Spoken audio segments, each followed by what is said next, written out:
Live news में आप सभी का एक बार फिर से बहुत बहुत स्वागत है। आज हम अपने न्यूज चैनल के स्थापना दिवस के शुभ अवसर पर अपने व्यूअर्स को एक विशेष कार्यक्रम के माध्यम से एक ऐसे डॉक्टर से आपको मैं मुलाकात करा रहा हूं जो सिर्फ सिवान तक ही सीमित नहीं है, बल्कि डॉक्टर साहब के काबिलियत का आलम यह है कि काफ़ी दूर दराज से लोग इनके पास मेडिकल सजेशन के लिए, ट्रीटमेंट के लिए आते हैं। डॉक्टर भानु प्रताप सिंह जी, आपने सही सुना। आज हम डॉक्टर साहब का बहुमूल्य समय ले रहे हैं, क्योंकि डॉक्टर भानु प्रताप सिंह से मुलाकात करना संभव नहीं है, क्योंकि इनके पास काफ़ी मरीज हैं और इनके विद्वता का आलम यह है कि डॉक्टर साहब ने अपने मेडिकल ज्ञान से अपना लोहा मनवाया है। इसीलिए डॉक्टर साहब का नाम आते ही लोगों को काफ़ी भरोसा और विश्वास हो जाता है। यूं कहें, बिहार लाइव न्यूज के माध्यम से जो लोग भी डॉक्टर भानु प्रताप सिंह को देख रहे हैं, आज हम डॉक्टर साहब से बातचीत करेंगे। सर, गर्मी का मौसम अपने सबाब पर है और काफ़ी तेजी से मौसम में परिवर्तन हो रहा है और आप जाने माने जनरल फिजिशियन हैं, तो यह सवाल लाजमी हो जाता है कि आपकी आवाज़ जनमानस तक पहुंचे। इसमें किस तरह का प्रिकॉशंस लिया जाए ताकि हेल्थ और हाइजीन मेंटेन रहे? सबसे पहले तो मैं बिहार लाइव न्यूज़ के स्थापना दिवस के अवसर पर आप लोगों को काफ़ी शुभकामनाएं देता हूं और आप ऐसे ही और आगे बढ़ते रहें, पब्लिक से रिलेटेड रहें, पब्लिक के प्रॉब्लम को रेज करते रहें और इसको सॉर्ट आउट करते रहें। इसके लिए मेरी बहुत बहुत शुभकामनाएं, बहुत बहुत बधाई। रह गई बात की, जैसे कि मौसम चेंज हो रहा है, गर्मी बढ़ रही है और कुछ दिनों में धीरे धीरे बरसात भी शुरू हो जाएगी, तो इस समय में 2-3 तरह की बीमारियां बहुत प्रमुख हो जाती हैं। सबसे तो पहले बातें हैं कि पेट से संबंधित बीमारियां, जैसे डायरिया, वोमिटिंग, इस तरह की बीमारियों के मरीज जो हैं बढ़ जाते हैं। होता क्या है कि इस समय में मक्खियों का प्रकोप बढ़ जाता है, धूल उड़ती रहती है, इसलिए इन्फेक्शन होने का चांस, जैसे रोड साइड में बहुत से सारे सामान रखे रहते हैं, खाने वाली चीज़ें रखी रहती हैं, खुले में पड़ा रहता है, हम लोग उसको कंज्यूम करते हैं, उसको लेते हैं। इसके चलते पेट संबंधी बीमारियां बहुत बढ़ती हैं। खास करके जैसे ही बरसात शुरू होगी, डायरिया का प्रकोप बढ़ जाएगा और इसके लिए इसका प्रिकॉशन लेना बहुत ज़रूरी है। हम लोग साफ़ सफाई रखें, अच्छी तरह से हाथ धोएँ, अच्छे पकाया हुआ खाना लें, बाहर की चीज़ों पर ध्यान नहीं दें। तो एक ये बात हो गई। दूसरी बात हो गई कि सांस से संबंधित बीमारियां, जैसे कि ब्रोंकियल अस्थमा हुआ या COPD की बीमारियां हैं, प्री वायरल का सीज़न होता है तो ये बीमारियां बढ़ जाती है, धुआं उड़ते रहता है तो ये बीमारियां भी इस सीज़न में बढ़ जाती हैं। तो ये 2 प्रमुख बीमारियां हैं। देखिए, डॉक्टर भानु प्रताप सिंह हमारे सवालों का जवाब दे रहे हैं। डॉक्टर साहब शुरू से समाज सेवा के क्षेत्र में काफ़ी सक्रिय रहे हैं और इतना बिजी शेड्यूल होने के बावजूद भी डॉक्टर भानु प्रताप सिंह जहां आवश्यकता महसूस होती है समाज सेवा से संबंधित कार्य के लिए, वहां काफ़ी दिलचस्पी से और अपने पूरे तन्मयता के साथ वहां उपस्थित रहते हैं। यही वजह है कि डॉक्टर साहब मरीजों के, लोगों को दिल में बसते हैं, क्योंकि इनका जो सिंप्लिसिटी है, इनकी जो सादगी है, इतने बड़े डॉक्टर होने के बावजूद भी कभी भी इनके अंदर उस तरह की भावना नहीं आई और इन्होंने कभी भी इस तरह का, हम कह सकते हैं कि अपने आप को अहंकार नहीं दिखाया। क्योंकि हमारा मकसद यह है कि सामाजिक स्वास्थ्य जागरूकता अभियान के साथ साथ जो डॉक्टर्स हैं, उनका जो जीवनी है, उनका जो लाइफ स्टाइल है, उनका जो विचारधारा है, उनका जो सोच है, इन सब चीजों से भी व्यूअर्स को अवगत कराएं। क्योंकि जो मरीज हैं वो डॉक्टर भानु प्रताप सिंह को जानते हैं, लेकिन बहुत ऐसे लोग हैं जो डॉक्टर भानु प्रताप सिंह के बारे में और जानकारी लेना चाहते हैं और इनके जैसे एक कामयाब डॉक्टर बनना चाहते हैं, वे विद्यार्थी जो मेडिकल की प्रिपरेशन कर रहे हैं। सर, थोड़ा सा कुछ मंत्र बताएं कैसे वो कामयाब हों। देखिए, सबसे बड़े तो ज़रूरी है कि हम लोग एक अपना एम फिक्स करें, अपना एक एम रखें कि हमको क्या करना है और उस दिशा में प्रयास करें।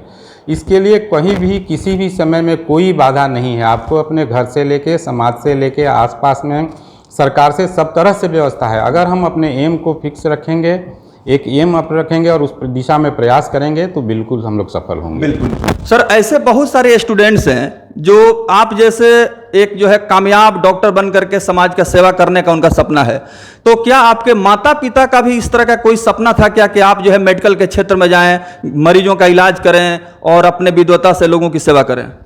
अभी बिल्कुल, एक्चुअली मैं तो एक देहात से रहने वाला हूँ, सिवान का ही रहने वाला हूँ, एक छोटे से गाँव का। तो ये हर माता पिता की आकांक्षा होती है, इच्छा होती है कि मेरा बच्चा आगे बढ़ के कुछ अच्छा करे, समाज के लिए कुछ करे। तो बिल्कुल इस तरह की इच्छा थी मेरे माता पिताजी की। माता जी तो नहीं है, पिताजी हैं, और उन लोगों की इच्छा थी और ऊपर वाले की कृपा से घर लोगों के और आसपास के लोगों के आशीर्वाद से, समाज के और मित्रों के शुभकामनाओं से मैं आज तक यहाँ पे पहुँचा हूँ और कोशिश कर रहा हूँ कि समाज को ज़्यादा से ज़्यादा योगदान दूँ। बिल्कुल। देखिए, डॉक्टर भानु प्रताप सिंह से हमारी मुलाकात हो रही है और डॉक्टर साहब ने साफ तौर पर कहा कि मैंने लक्ष्य बना करके काम किया और माता पिता का जो सपना था उनके आशीर्वाद से और हमारे गांव समाज के जो भी लोग हैं उन लोगों के आशीर्वाद से ये संभव हो पाया है। तो डॉक्टर साहब, चूंकि आपके पास सुबह में, भोर में लोग बड़ा समय निकाल करके आते हैं, उनको यह ऐसी अंदेशा होती है कि अगर समय से नहीं पहुंचे तो फिर डॉक्टर भानु प्रताप सिंह से मुलाकात नहीं हो पाएगी। ऐसे तो सिवान में बहुत सारे डॉक्टर भरे पड़े, कह सकते हैं कामयाबी सभी इंसान को नहीं मिलती है, तो यह कैसे संभव हो पाया? सबसे पहले तो मैं अपने मरीजों को धन्यवाद देना चाहता हूं जिन लोगों ने मुझ पर विश्वास दिलाया।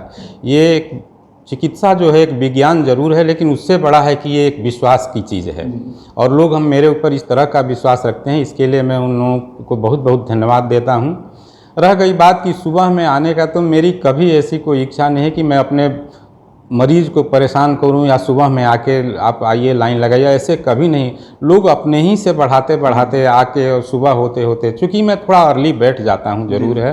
शहर में शायद मैं एक दो चिकित्सकों में हूं जो सबसे पहले बैठता हूं और देर तक देखता हूं। मैं धीरे धीरे मरीज को देखता हूं, कोशिश करता हूं कि मरीज से मरीज की भाषा में बात करूं और उनकी सारी बातें सुनूं, इसलिए मुझे समय लगता है और इसके लिए थोड़ा सा मुझको एडजस्टमेंट करनी पड़ती है। लेकिन मेरी कभी इच्छा नहीं है और मैं अपने सारे मरीजों से या उनके परिजनों से रिक्वेस्ट करता हूं कि आप समय से आइए। कभी कोई ज़रूरत नहीं है कि आप 3 बजे, 4 बजे, 5 बजे आके सुबह में नंबर लगाइए। बिल्कुल।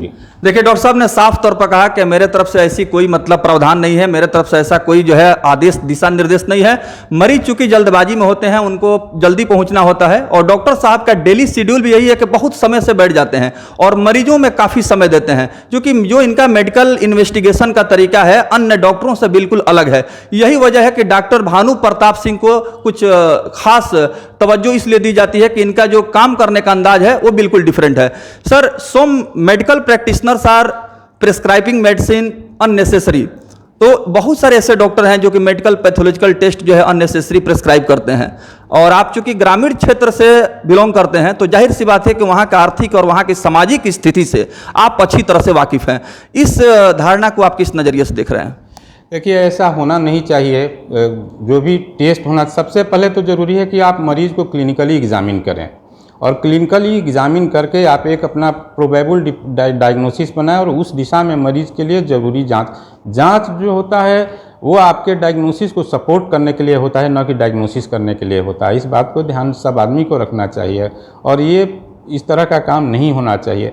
हाँ, जो ऐसी बातें कभी कभी होती हैं कि कुछ ज़रूरी जांच होते हैं जो करवाने पड़ते हैं और लोग करवाते हैं, लेकिन अननेसेसरी जांच नहीं होनी चाहिए। मैं इसके पक्ष में हूँ।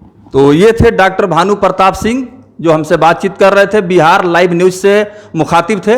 डॉक्टर साहब ने काफ़ी बहुमूल्य समय दिया और बहुत सारी महत्वपूर्ण जानकारियां भी दी, इसलिए हमारी पूरी मीडिया टीम की तरफ से डॉक्टर भानु प्रताप सिंह को तहे दिल से कोटि कोटि मैं नमन करता हूं। बहुत बहुत धन्यवाद sir, thank you. Thank you और एक बार फिर आप लोगों को बहुत बहुत बधाई। बिहार